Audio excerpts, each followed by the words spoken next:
Hello friends, मेरा नाम है निधि और आप सुन रहे हैं the enemy wife chapter 4, Piyush की चाल और मैत्री के सवाल। नेक्स्ट मॉर्निंग, आहिर के फोन पर लगातार किसी की कॉल आ रही थी, लेकिन आहिर का फोन इस वक्त साइलेंट मोड पर था, इसलिए उसे अपने फोन की रिंग सुनाई नहीं दे रही थी।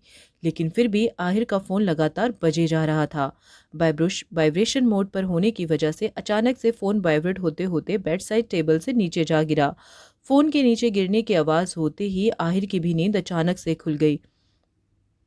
उसने उठते हुए जब इधर उधर देखा तो उसे अपना फोन नीचे वाइब्रेट होता हुआ दिखाई दिया।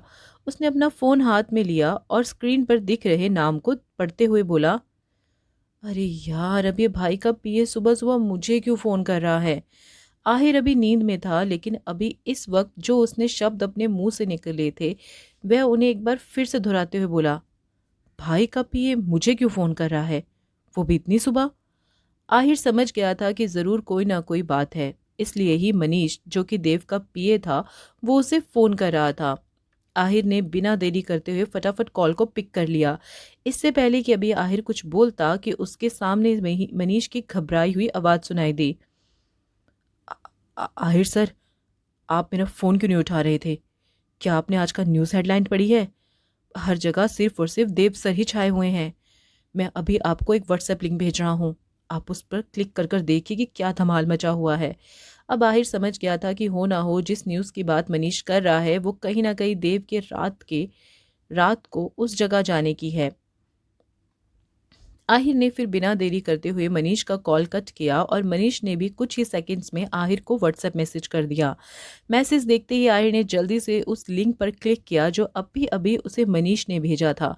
तो सामने लिंक के ओपन होते ही दिख रही न्यूज़ को देख आहिर के भी होश उड़ गए, जिसकी हेडलाइन कुछ ऐसी थी, 2 बार से ज्यादा अपनी विधायक की सीट को पक्की किए हुए देव प्रताप आजकल दिख रहे हैं रंगीन गलियों के बाहर।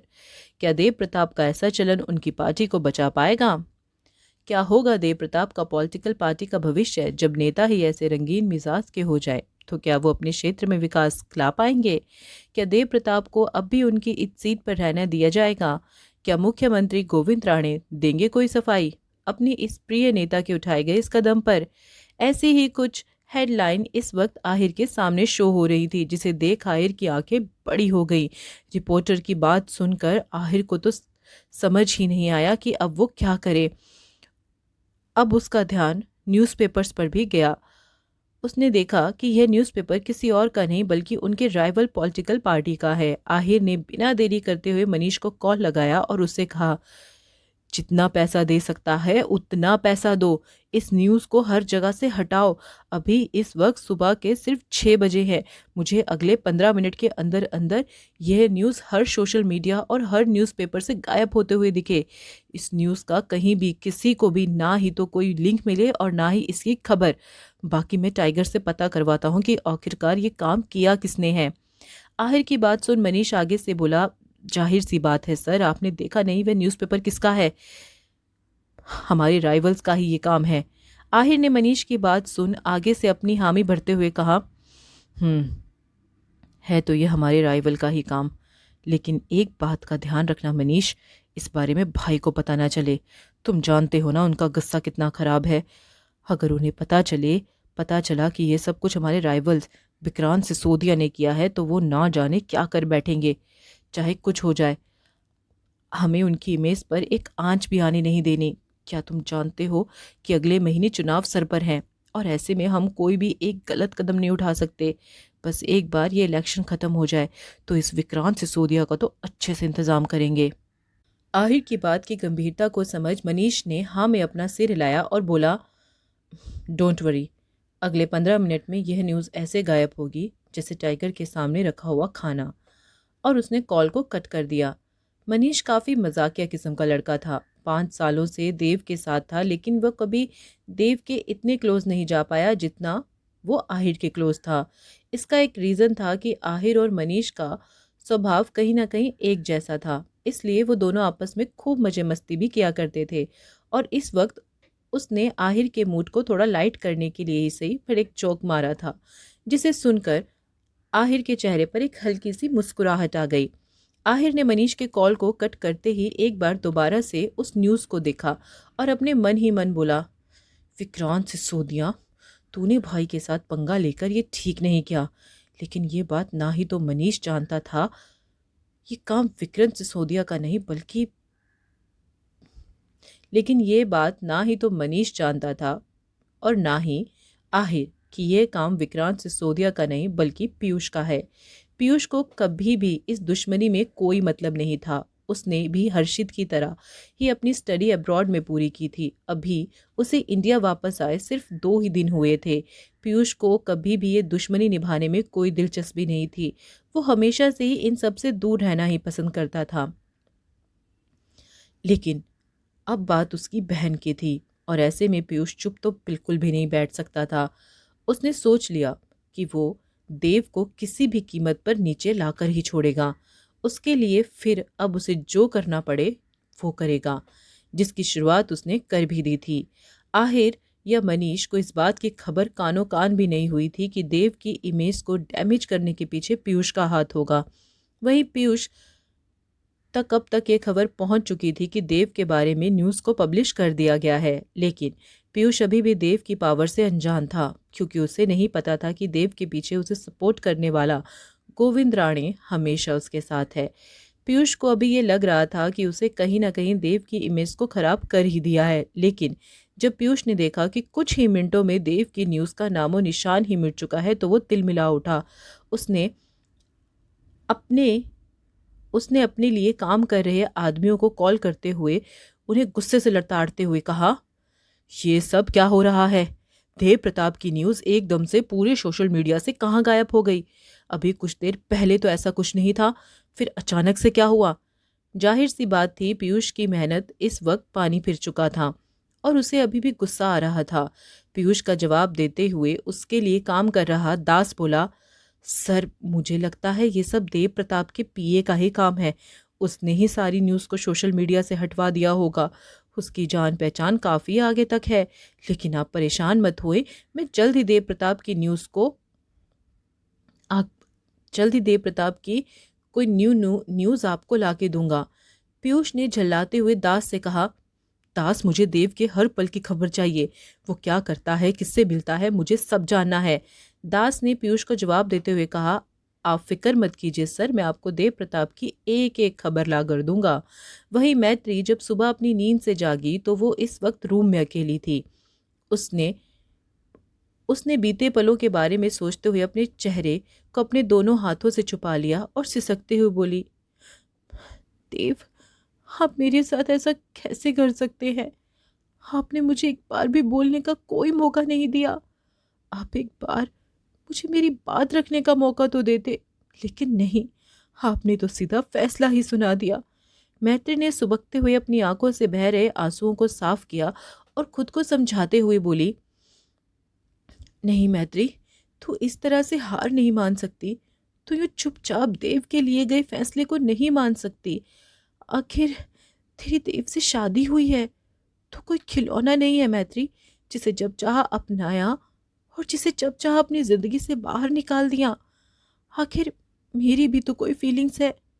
ऐसे कैसे देव मुझे धोखा दे सकते हैं? कैसे वो मुझे इस तरह घर से निकाल सकते हैं?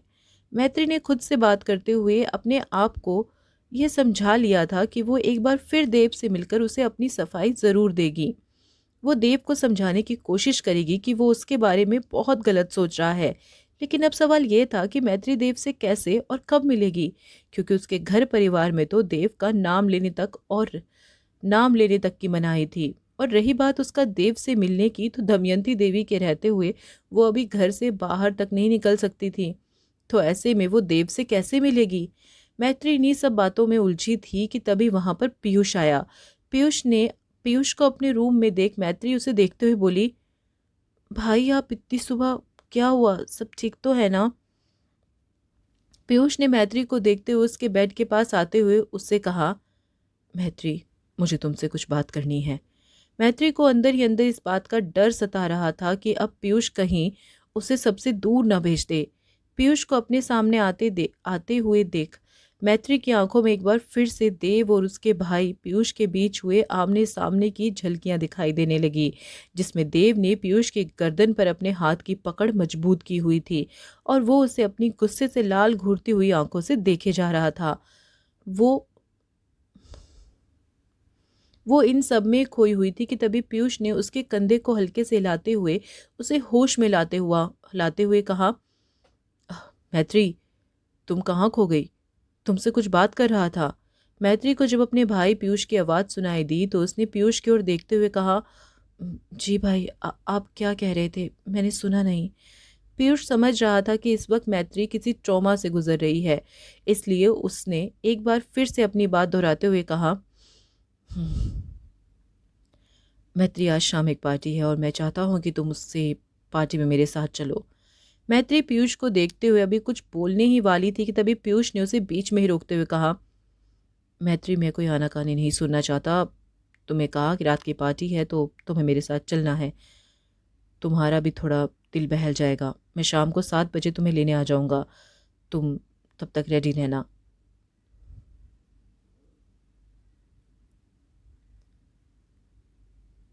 मैत्री पीयूष से आगे से फिर कुछ बोल ही नहीं पाई और उसने बस अपना सिर हाँ में हिला दिया। उसके बाद पीयूष वहां से चला गया। पीयूष के जाते ही मैत्री अपने मोबाइल को चारों तरफ से देखने लगी, लेकिन फिर उसे याद आया कि उसका मोबाइल तो देव के घर ही रह गया था।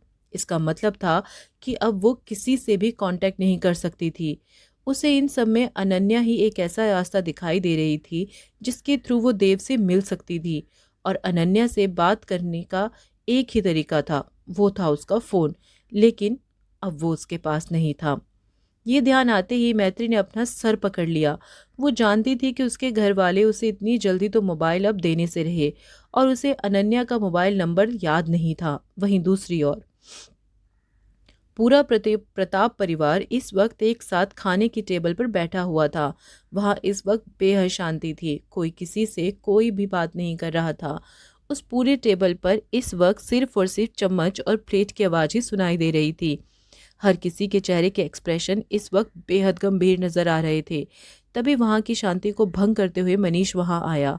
मनीष ने डाइनिंग टेबल की तरफ आते हुए देव से कहा, सर, मिनिस्टर राणे आपसे मिलना चाहते हैं। उन्होंने आज की मीटिंग रखी है। मनीष की बात सुन सबका ध्यान अब मनीष की ओर गया। वहीं देव ने टिश्यू पेपर से अपने हाथ और मुंह साफ किया और अपनी चेयर से उठ गया और बिना किसी से कुछ भी कहे घर से बाहर आ गया। आहिर भी देव के पीछे चल दिया और वो भी घर से बाहर आ गया।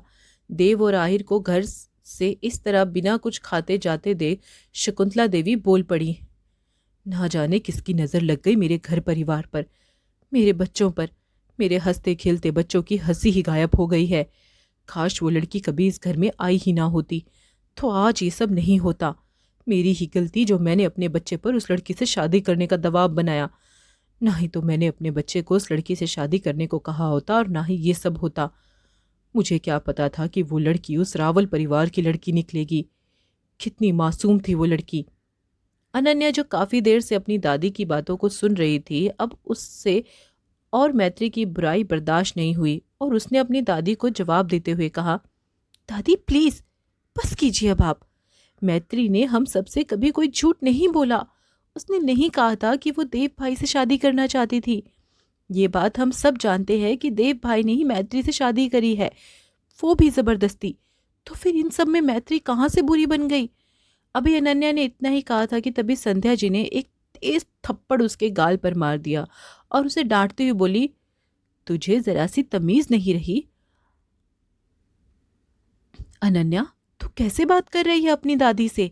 क्या तुझे बड़ों से बात करने की तमीज भूल चुकी है?